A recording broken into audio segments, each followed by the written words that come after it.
नमस्कार. आज आपण खसखस या मसाल्याच्या पदार्थाविषयी माहिती बघणार आहोत आणि त्याचे शरीराला होणारे फायदे बघणार आहोत. खसखस हे आपोच्या बोंडामधून मिळणारे एक तेलबिया आहे, जे मुख्यतः मध्य प्रदेशसारख्या राज्यामध्ये पिकवले जाते. हे अनेक पदार्थांमध्ये वापरले जाते, जसे की महाराष्ट्रात दिवाळीतील अनारसा,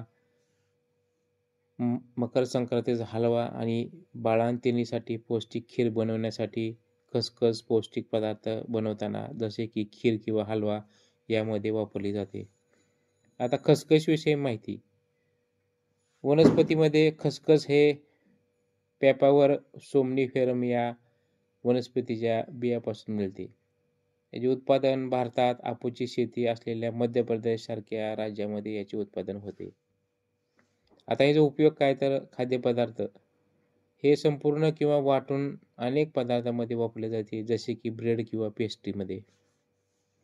महाराष्ट्रीयन पदार्थामध्ये महाराष्ट्रात दिवाळी येथील अनारसा आणि मकर संक्रांतीला हलवा बनवण्यासाठी याचा उपयोग होतो. पौष्टिक खीर बाळंतणीसाठी पौष्टिक खीर बनवण्यासाठी खसखस वापरले जाते. इतर माहितीमध्ये यापासून खसखसचे तेल देखील खाल्ले जाते. खसखस एक औषधी वनस्पती आहे, ज्याच्या एका प्रजातीपासून आपू पण मिळते. तर आपल्याला ही माहिती कशी वाटली? लाईक करा, शेअर करा, सबस्क्राईब करा. धन्यवाद.